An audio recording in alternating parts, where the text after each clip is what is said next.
عليه الحاج محمد يوسف، الشيخ محمد يوسف هو اللي كان سبب في انشاء كل المعاهد. محمد عايز بس اضيف على كلام الاستاذ اشرف نقطه. حضرتك لما نرجع بقى الارض هنا في مشيرف يا استاذ محمد، الارض هنا في مشيرف طبيعتها نهر النيل النهابي، المياه الجوفيه، عدم الاسراع في تشغيل الصرف الصحي ضيع مؤسسه زي معهد فتيات مشيرف بناء محمد ابو يوسف الله يرحمه الشيخ محمد ابو يوسف بالجهود الذاتيه لاهالي مشيرف، والارض الجوفيه وعدم تشغيل الصرف الصحي خسرنا مؤسسه كلفت مشيرف مبالغ من الجهود الذاتيه. والدور اللي جاي على المعهد الابتدائي لمشيرف وعلى المدرسه الاعداديه لمشيرف احنا بنخسر مؤسسات علميه بسبب عدم تشغيل الصرف الصحي، في ظل ان الارض في مشيرف طبيعتها ارض مالحه جوفيه بتاكل الحديد بتاكل القواعد. ده بس الجزئيه انا عايز اضيفها. موضوع معهد فتيات مشيرف، الشيخ الاستاذ الدكتور علي اللي هو علي عدنان قدم مذكره دراسه الاصلح لفضيله شيخ الازهر. شيخ الازهر وبناء على اللجنه اللي هو على الموضوع قال الاحلال والتجديد بالكامل. الاستاذ اشرف متابع في الموضوع ده مع الدكتور علي وانا متابع وانا يعني ايه جهد مشكور الاستاذ اشرف في التحليل. الفكره كلها ايه؟ هو انتظار ينزل ميزانيه 22 23.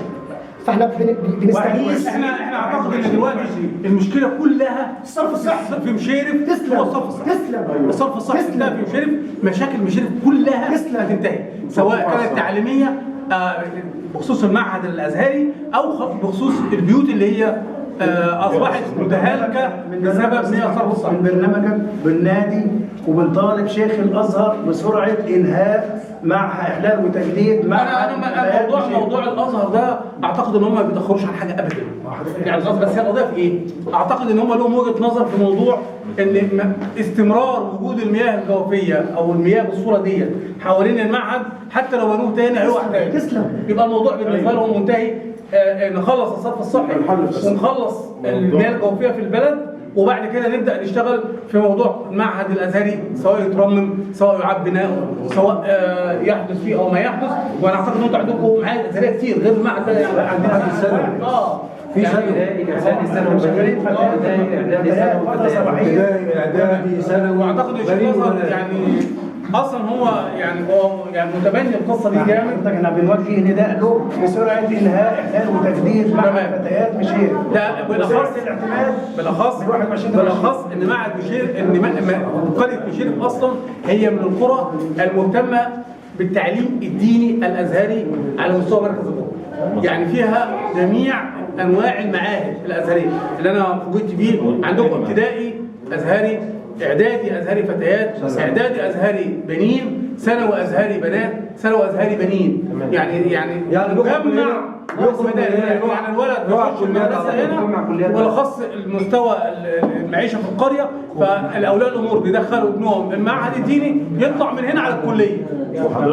مجرد ما يخلص هنا يطلع على الكليه. وبيخدم حضرتك مش مشيرف بس اللي بيخدم كتير، بيخدم كل القرى اللي حوالين القريه الام هي الوحده المحليه اللي مشيرف بتخدم بيت البيضاء مسجد الخضر. هي ما فيش معاهد اصلا، لا في معاهد في العطف ولا في معاهد في القرنين ولا في معاهد في القرنين ولا في معاهد في علماء. المنطقه دي كلها بتخدم من مشيرف. يعني ولا مسجد الخضر كان فيها معاهد ازهريه. يمكن اقرب معاهد ليكم لا اما ميت عفيف لا اما سكر، لا اما ميت عفيف لا اما سكر. هم دول او بهناي بهناي يعني انا بقول اقرب حاجه ليكم. يعني اقرب حاجه ليكم ميت عفيف بهناي سكر.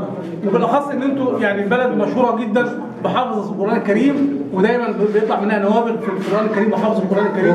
فاحنا عايزين نستمر في هذا المنهج ان احنا الائمه اللي موجوده على مستوى المركز وعلى مستوى المحافظه خريج المعهد الازهري بتاع مشير. صحيح. يعني لا اختاروا ميت عفيف يا استاذ. لا ميت عفيف يا اما حضرتك تيجي في الموقف يوم الجمعه تلاقي الائمه طلعوا كلهم باستقلال رايحين بيغطوا البلاد بحالها. حضرتك تشوف كميه المشايخ حضرتك تشوف كميه المشايخ اللي طالعه من البلد عشان راح البلاد المجاوره. ما هي خطباء هم رقم مشير خطباء ميت عفيف ومشير هم مغطين المركز كله. حضرتك حتى في القران الكريم محمد 1000 طالب قوه المعهد 1000 طالب ما شاء الله. لا وحضرتك المسابقات اللي هي في القران الكريم على مستوى المنوفيه بصفه عامه رقم واحد بيطلع فيها ابناء مشيرف. فاحنا ازاي يعني قريه مشهوره بحاجه زي كده بالعلم وبالقران وكده، ازاي نهمل المعاهد الدينيه ونخلي معهد ديني بقاله اكتر من سنتين واقف من غير ما يشتغل، وعاملين تكدس في معهد واحد، والمفروض يعني كان يسع الطلاب بالعافيه، يعني البنات هنا والصبيان بالعافيه. احنا جمعناهم كلهم في معهد واحد. حضرتك شوف بقى عدد الفصل بيبقى فيه كام طالب، في تكدس رهيب في المعهد. تمام.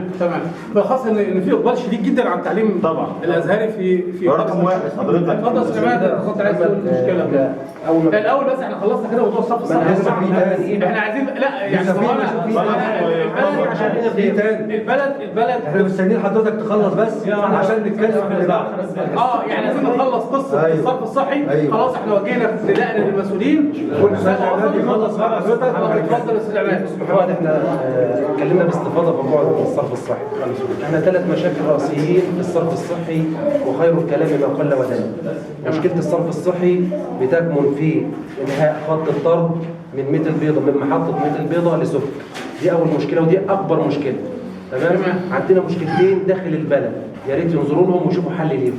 المشكله الاولى، عندنا حوالي 26 شارع المستشار شغال عليهم بيتعارضوا مع خط الميه. عشان ادخل صرف فيهم لازم انقل خط الميه.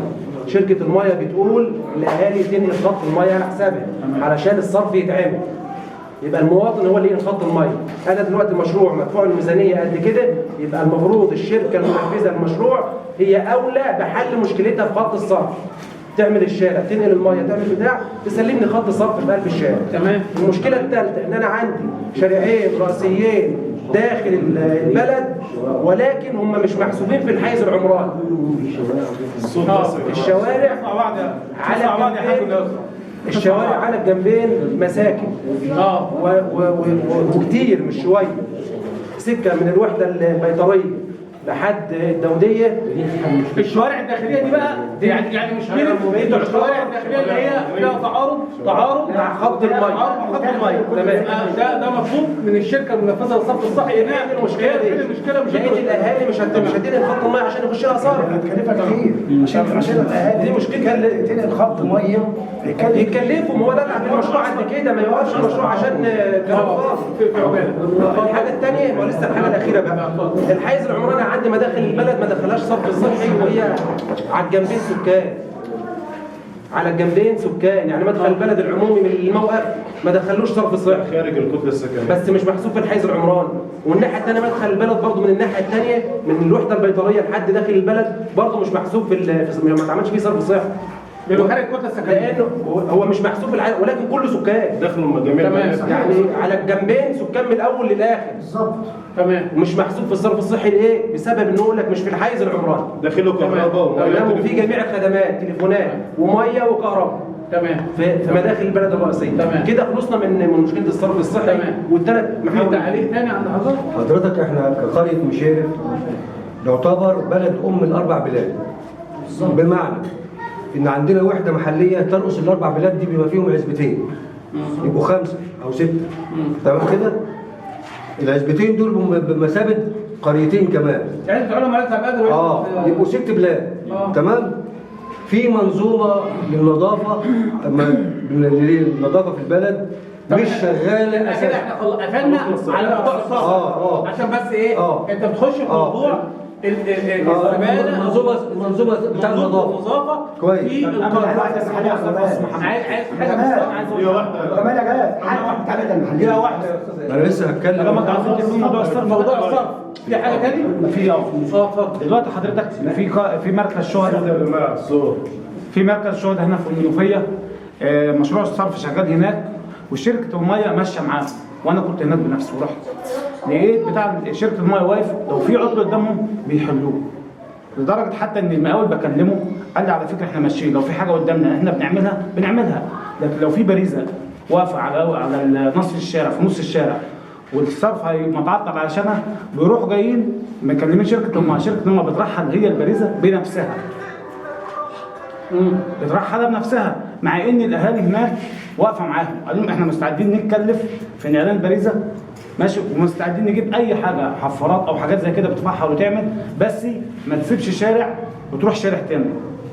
تمام. ماشي. فسالت المقاول قال احنا كده ماشيين كده واخدين الشوارع كلها كده. قلت له ده احنا عندنا المقاول شغال وشركه الميه ما بيجيش الا اذا كان في عقد.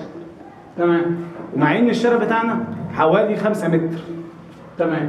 يعني طب انت برضه مطالب ان موضوع شركه الميه تتعاون مع الصرف الصحي المفروض في دخول الشوارع، في دخول الصرف في الشوارع اللي ناقصه في قريه مشير. انا كلمته قلت له الشارع عندي 5 متر. ده 5 حقك. متر قلت له 5 متر. ده حقك. عرضك في ايه؟ ده حقك طبعا. رد عليا كلمه واحده قال لي لا 5 متر ده كده عندي انا ممكن انا ارحل الحجره الاساسيه، ممكن ارحلها شويه او ممكن مثلا ارحل الماسوره بتاعتي الصرف وامشيها واعدل انا ايه؟ تمام. طريق، لكن ما وقفش الصرف خالص. تمام. فده احنا بنتكلم في الموضوع ده من الصبح. اتفضل. اتفضل يا أبو بكر.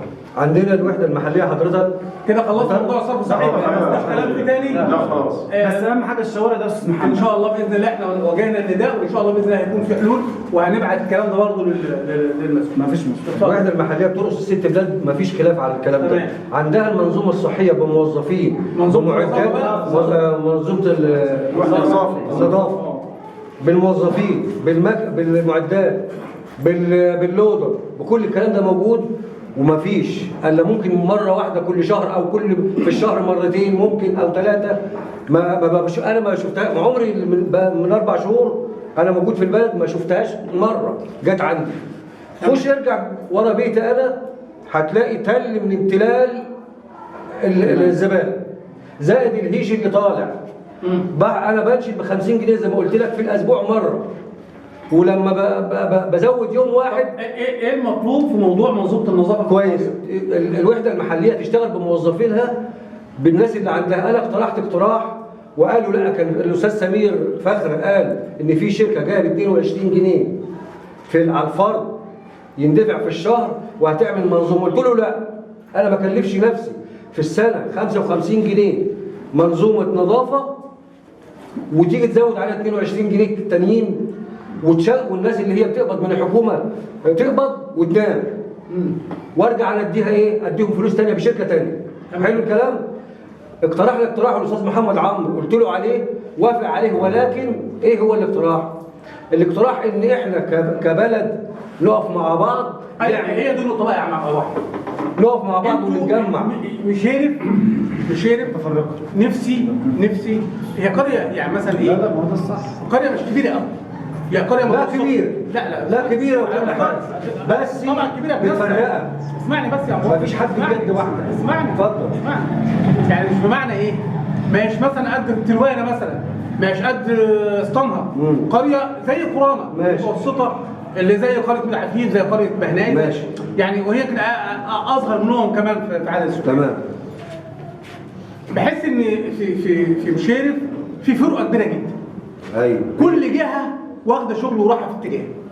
انتوا ليه ما بتقعدوش مع بعض كقريه وتتفقوا مع بعض على ده حاجه موجود معينه؟ ده موجود. ما فيهاش فرق. لا في صراع على الخير الاستاذ عماد. في صراع في حماس، لكن ما فيش فرق. لا احنا ممكن نختلف. انا متحمس ان انا اعمل حاجه، بس اشرف متحمس يعمل حاجه، هو حماس. لكن هي مش فرقه، في الاخر احنا قاعدين مع بعض كلنا اخوات. عشان ايه؟ لا اسمعني. انا عايز اوضح لكم الفكره. انا عايز دايما لما يكون في عربه تنزق كلها في اتجاه واحد بتنجح. بالظبط. وده اللي تم في مشير. انما لو في عربه واحد بيسوق من الجنب ده واحد بيسوق من الجنب ده وكلهم هدفهم برضه الخير. كلهم هدفهم الخير. العربه التانيه واقفه زي ما هي مكان. فانا عايز حضرتك بتقول الشركه، في ناس معترضه على موضوع الشركه او انت اعترضت على الشركه وفي ناس قالوا الشركه. طب ليه ما تقعدوش مع بعض وتتفقوا؟ هل يصح ان ينفع شركه؟ انا سمعت ان فعلا في اجتماع عندكم بكره في الوحده المحليه مناقشه موضوع الشركه ده. الشركه افيد ليكم ومش هتكلفكم على بركه الله. مع مش قصدي يعني على اتفاق الجميع بالموضوع. الشركه تكلفكم، لا يبقى المنظومه اللي شغاله في الوحده المحليه تشتغل واحنا نساعدهم. انتوا عايزين ايه اللي انتوا عايزينه واحنا نقف معاكم. الوحده المحليه ده حقكم عليها. مش انتوا اللي لا احنا مش هنشكرهم عليها كلها تشتغل او هم بيدوكوا حاجه منا. لا ماشي. لا ده حقكم ان هم يعملوا منظومه نظافه سليمه تمنع القمامه او التراكمات ده.